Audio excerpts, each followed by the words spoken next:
What is going on, guys? My name is Gatewood Brown, and today we'll be taking an overnight adventure down one of my favorite beginner paddling trails, Village Creek.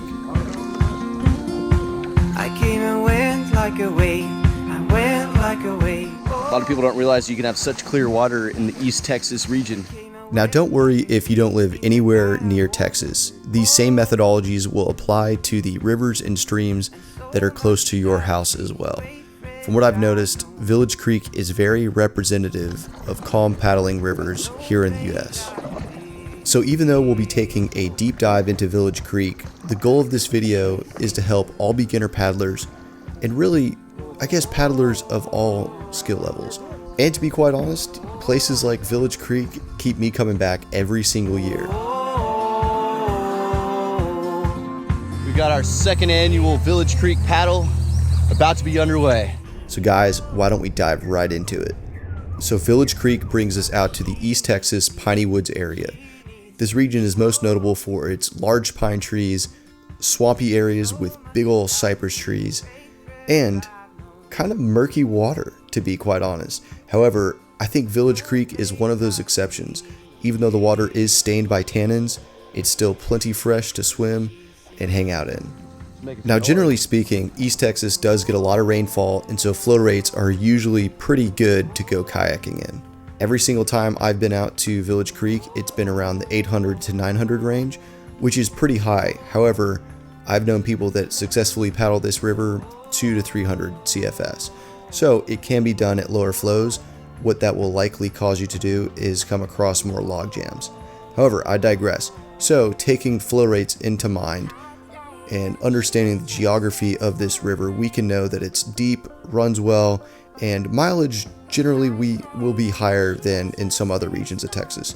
So even though we're just doing a one-nighter, this is a beginner trip. We're only going to do the primary section, which is about 8.76 miles long. We're going to go into Google Maps and go ahead and start at the launch location, use the measurement tool, and map all the way down the river to the takeout. That way you have precise measurements and know just exactly what you're getting yourself into. It also helps to give you a lay of the land and scout campsites when you're along the way.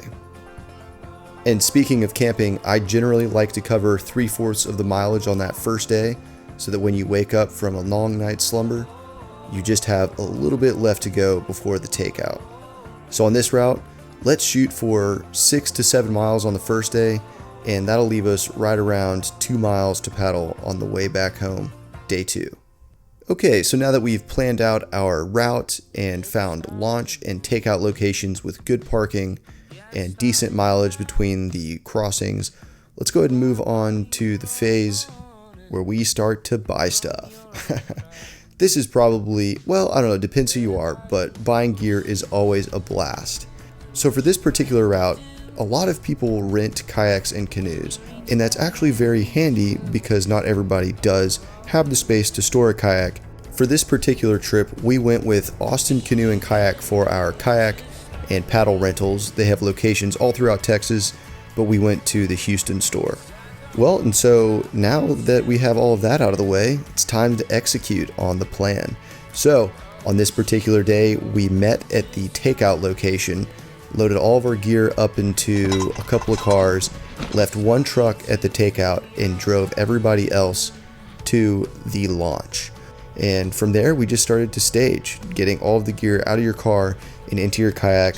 We just arrived at the river, and it looks like we're gonna have some good flow today. We're about 30 minutes north of Beaumont on Village Creek, and right now we're just getting loaded up so we can head out soon. And for those wondering what you need to pack on a kayak camping adventure, be sure to check out my pack list. I'll make sure to have it linked below. It covers basically everything that I bring with me whenever we set out for these adventures. And as always, make sure to bring the appropriate amount of food for snacks, big meals such as lunch, dinner, and proper safety equipment like band-aids, because this is an active sport and you will be getting dehydrated and potentially injured, so you just always want to be prepared with plenty of water and a medical kit. So once you actually get on the river, you'll notice that Village Creek is very easy paddling. This is a very fun, family-friendly route, and the biggest obstacle I would say, are the downed trees, which they don't seem like they pose that big of a threat. But when the river is moving quicker than you're thinking, current is pretty strong, and all of those downed trees turn into log jams and, more dangerously, strainers. So what a strainer is, when you can only see a couple branches above the water, that means there is a whole tangle of branches below the water. And if you flip or get caught up into them, the river will suck you under and pin you against those trees, and that by far poses the biggest threat on Village Creek. So always leave plenty of margin between you and the downed brush, and be very careful when you come across log jams, because you do not want to end up in a situation where you're trying to rescue somebody. On this particular trip, we had someone flip over right before a big mess of strainers, and it was a pretty tense situation. Fortunately, everybody was okay, and we escaped just fine. But with all that comes, the beautiful scenery that you're going to experience. There's a ton of wildlife out there, lots of fish and birds and turtles. But I think one thing that is most striking are the white sand beaches that line this river. Every time you have a bend, it is so cool. They just make these massive sand beaches that are perfect for camping. We found ourselves another break spot right there. Farlow pointed it out. We're probably covering 2 or 3 miles an hour, so fortunately we can take our time. It's not quite like the hill country where you have to crush for every single mile that you do.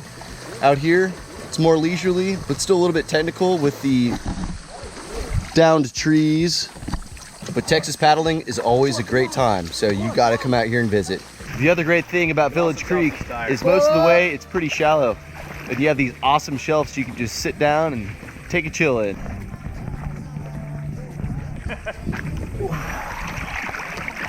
Now this is living. Oh, going for the backrest? Yeah, backrest. Yeah. There's another bigger sandbank right there. You can see the bright reflection, but unfortunately it's a little bit spread out. So we're gonna keep on going downriver here after this little break and find ourselves a little bit bigger of a sandbank. That's where we're gonna set up camp. And so what we did on this particular trip is cruised, about 6 miles till we found a huge sand beach that was going to be adequate for all of our people and also have enough room for games and hanging out. So we found ourselves a great beach that was going to be perfect for the amount of people that we had in our group. Everyone was going to have a great space for their tent, in addition to a nice fire circle because there's plenty of firewood around. And then we also brought some yard games, which was fun to pass the time in between. All right, guys, we are stoking the fire, cooking up a little dinner. We have sausage and steak. We got about 24 sausages, probably a dozen steaks. Then we have a couple vegetables wrapped up in that tin foil. Perfect old cooking fire. And so generally with Village Creek, when it comes to camping, we bring tents just because sand makes for a pretty comfortable lay. As far as hammock camping goes, we always have one guy in our group that will bring a hammock, but you kind of have to go back into the thick brush away from the beaches, and it's a little bit more of a hassle. However, it is definitely possible because there are a ton of trees in the area. You just won't be right in the middle of the action, but some folks enjoy that seclusion, so give it a go if that's on your agenda. However, I would recommend tents for this route. So after we had a nice long evening hanging out by the fire, we slept pretty well. It was a little hot this evening, so we were nice and sweaty, but we woke up the next day, packed up our camp, made sure to get all of the sand out of our tents and clothes and shoes and whatnot, packed up into the bags, and then we set off for the 2-mile paddle back to the takeout. At the takeout, we had a car stashed, loaded up some of the gear, and then all of the people that drove their vehicles hopped in the truck, and they all drove to the launch location. Everybody collected their vehicles and then drove back to the takeout, loaded up our gear, and headed back to Houston. Village Creek and rivers just like it are a perfect way to test out your newfound hobbies.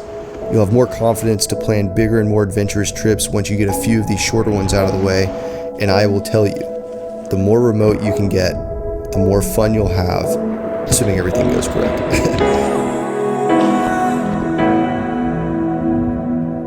But that's the name of the game, is never stop improving. And with that, I hope you guys get out to Village Creek or places just like it, because you will 100% enjoy it. Take your family, take your friends. It's going to be a blast. And if you're wondering how we've used these techniques on different videos, make sure to check out my adventure series, because that is where we do all these crazy trips. Or if you're looking to see what you need to pack, make sure to check out my how-to videos. It details a whole lot of information. You guys have a good one. See ya.